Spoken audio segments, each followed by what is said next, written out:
todos los espiritistas y todas las personas que creemos en los muertos, en los espíritus, en los seres de luz que están allá en el cielo, en Araonú, creemos en la reencarnación. Entonces, ¿quién reencarna en nosotros? Alguien que viene a nuestras vidas a tratar de adelantar como espíritu.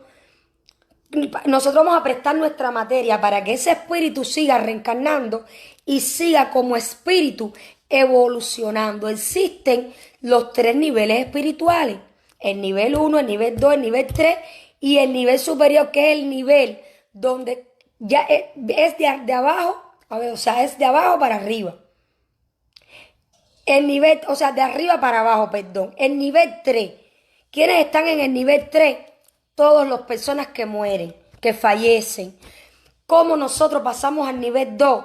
Evolucionando, trabajando. Nosotros como materia vamos a ayudar a ese espíritu a evolucionar, porque es un doble espiritual, alguien que ya vivió lo que nosotros vamos a vivir en esta vida, pero buscando la forma de que sea una mejor vida, de que los errores que cometimos en vidas anteriores no los cometamos en estas vidas. Yo todo esto lo estoy explicando con mis palabras. Yo no soy científica, yo todo lo que yo le explico a ustedes, lo que yo he aprendido con mis mayores, con mis maestros espirituales, personas que me guiaron espiritualmente. No es ni que yo lo busqué ni lo leí, porque realmente estas cosas yo las he aprendido en la práctica más que en la teoría, señores. Yo soy una mujer de mucha práctica en la ocha tanto como en el espiritismo. Y después les voy a hablar de eso, el por qué y hasta qué punto. Y qué beneficios me ha dado a mí como espiritista y como yalocha o como locha. Entonces, cuando nosotros, ese espíritu llega a nuestras vidas, nosotros lo vamos ayudando a evolucionar.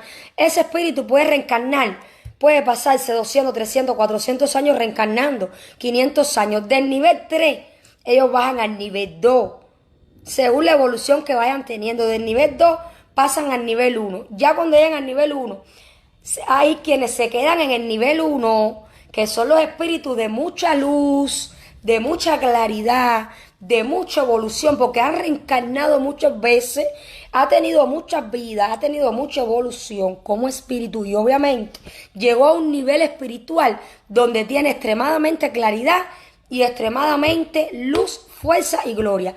Estos espíritus, cuando alcanzan este nivel, puede ser que se aparten de la materia, porque el objetivo final de esos espíritus es llegar a alcanzar esa vida. Por eso, por eso existen las aves de paso, señores. Por eso hay personas que nacen y mueren con 7 años, con 8 años, con 5 años. Cuando la mayoría de las veces, escúchenme porque no quiero mal interpretaciones, la mayoría de las veces, cuando una persona tiene marcado niños que reciben la mano de orula, o madres que hacen santo embarazadas o antes de hacer santo, ya sus hijos no están prendidos en el santo.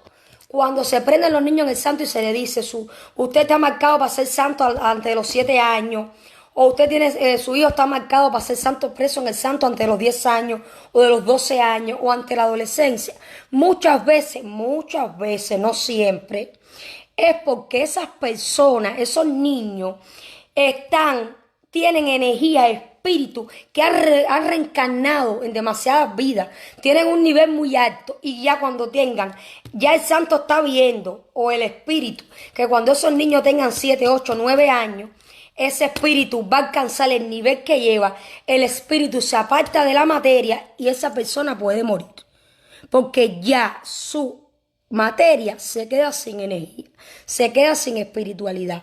Por eso todas aquellas personas, todos esos niños que verdaderamente tienen marcado a ser santos, hay que hacérselo, no a todo el mundo, porque podemos correr el riesgo de que sean aves de paso. Podemos correr el riesgo de que esos niños puedan llegar a fallecer, como ha sido el caso de muchas personas. Hay quien conoce esto, hay quien no. Hay quien afortunadamente está en nuestra religión y sus padres son religiosos y encaminan a ese niño en la tierra. Por eso casi siempre cuando un niño está preso en el santo hay que hacerse. Le marca, el santo marca fecha, igual que muchos niños que hacen santo y el santo les dice que tienen que pasar a IFA ante los 12 años, ante los 20 años, le marcan fecha. Es por el mismo motivo, porque solo la corona de Ocha es capaz de aguantar a esa persona para que no muera. O sea, que una persona que su espíritu reencarne, alcanza el nivel espiritual, llegó a los 8 años, hasta ahí llegó, le hacen Yemayá, por ejemplo, o Changó, o Chun, o Batalá, el ángel de la guarda. A partir de ese momento se empieza a hacer cargo y responsable de la persona. O sea, que no se queda abandonado ni se queda desprotegido en la tierra. Esto es importante que lo conozcan. H. Sailí, lean el comentario de Sailí. Yo esto lo he hablado muchas veces. Ustedes saben que no es la